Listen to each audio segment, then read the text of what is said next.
School की घंटी बजते ही सभी बच्चों की छुट्टी हो जाती है। तभी एक बच्चा स्कूल के बाहर खड़े आइसक्रीम वाले से आइसक्रीम लेकर खाने लगता है।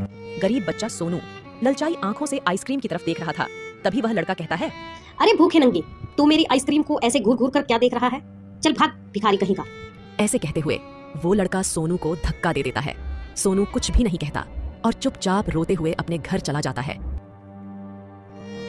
वो अपनी माँ मीना से कहता है, माँ, हम इतने गरीब क्यों हैं? सोनू बेटा, तेरे गरीब बाबू के पास इतने पैसे नहीं है जो कि वह फ्रिज खरीद सके।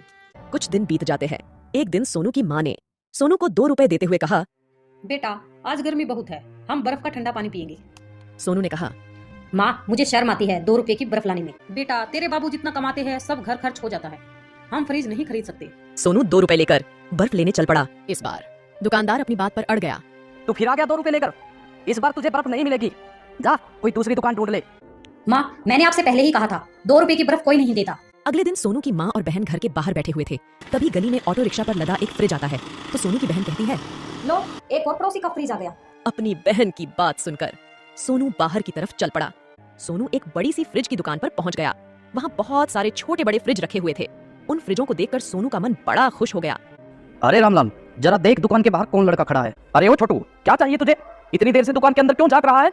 जी, हमारे घर फ्रिज नहीं है, मुझे एक नया फ्रिज खरीदना था। सोनू की बात सुनकर नौकर उसे दुकान के अंदर ले गया और दुकानदार से मिलवा दिया।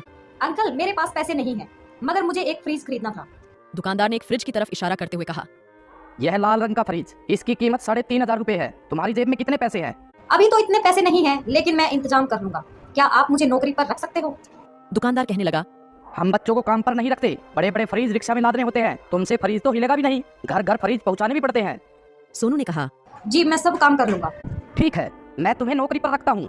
मैं चाहता हूँ तुम्हारी पढ़ाई भी ना रुके। तुम रोज सुबह 7 बजे मेरी दुकान पर आओगे, 2 घंटे काम करोगे, उसके बाद तुम स्कूल चले जाना। दुकानदार से नौकरी की बात करके सोनू खुशी खुशी घर लौट आया। सोनू को काम करते करते 1 महीना बीत जाता है। एक दिन सोनू की माँ ने सोनू से कहा, सोनू, शाम के 5 बज चुके हैं, मैं देख रही हूँ तू रोज स्कूल से लेट आता है। इतने में सोनू का पिता भी काम करके घर आ जाता है। वो सोनू की माँ से कहता है, अरे क्या हुआ भाई, मेरे पीछे से क्या बातें हो रही है? देखो ना, सोनू हर रोज सुबह घर से जल्दी चला जाता है और शाम को भी लेट आता है। पता नहीं ये इतना टाइम कहाँ घूमता रहता है। सोनू के पिता गोपाल जी कहते हैं, क्यों बे सोनू के बच्चे, बता इतनी देर तक तू घर से बाहर क्या करता है? कहीं आवारा दोस्तों के साथ तो नहीं घूमने लगा तू? लगता है इसे कमरे में कैद करके रखना पड़ेगा, तभी ये सुधरेगा। अगली सुबह सोनू की आंख खुली तो उसने देखा कि दरवाजा बाहर से बंद है। सोनू के घर दीवार पर एक छोटी खिड़की थी जो पड़ोसी की छत की तरफ लगी थी। सोनू एक स्टूल की मदद से खिड़की पर चढ़ा और पड़ोसी की छत पर कूद गया। फिर रोज की तरह 5 बजे घर वापस लौट आया। सोनू, तू सच सच बता, हर रोज कहाँ जाता है? तभी गली में एक व्यक्ति आया और बोला, सोनू का घर यही है क्या? सोनू के पिताजी ने देखा तो एक रिक्शे वाला अपने रिक्शे पर एक लाल रंग का फ्रिज रखे हुए है। तब सोनू के पिताजी ने मीना से कहा, लगता है किसी पड़ोसी ने नया फ्रिज मंगाया है, पर ये सोनू को क्यों बुला रहा है? मीना ने कहा, जाओ गली में पता करके आओ आखिर बात क्या। रिक्शे वाले ने जब तक फ्रिज सोनू के घर की देहरी पर रख दिया तब मीना बड़बड़ाती हुई बोली, अरे रिक्शा वाले भैया, किसी और का फ्रिज हमारी देहरी पर क्यों रखते हो? उठाओ इसे, जिसका है वहीं ले जाओ। तब रिक्शे वाले ने कहा, मेरे पास एक रसीद है, इसमें इसी घर का पता लिखा हुआ है और नाम गोपाल लिखा है। सोनू के पिताजी बोले, हैं? गोपाल तो मेरा नाम है, पता भी हमारे घर का लिखा हुआ है, मगर हमने तो कोई फ्रिज नहीं मंगाया, शायद तुमसे कोई भूल हो गई होगी। इतने में फ्रिज की दुकान का मालिक आ गया। उसने कहा, सोनू ने पेमेंट कर दी है, यह फ्रिज अब आप लोगों का है। सोनू 1 महीने से हमारी दुकान में नौकरी कर रहा था। सोनू ने ही मुझसे कहा था कि घर में मेरी नौकरी का जिक्र किसी से मत करना, वरना मेरी माँ को दुख होगा और माँ मुझे नौकरी नहीं करने देगी। सोनू ने यह भी कहा था, जब फ्रिज के रुपए इकट्ठे हो जाए तब फ्रिज की रसीद मेरे पिताजी के नाम पर काटना। घर में पिता के होते हुए मैं रसीद में अपना नाम कैसे लिखवा सकता हूँ?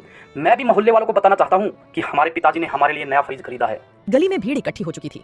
सोनू ने कहा, पिताजी, मैं आज के बाद बिना बताए कोई काम नहीं करूंगा। सोनू की बात सुनकर उसके पिताजी और उसकी माँ के आंसू थम नहीं रहे थे।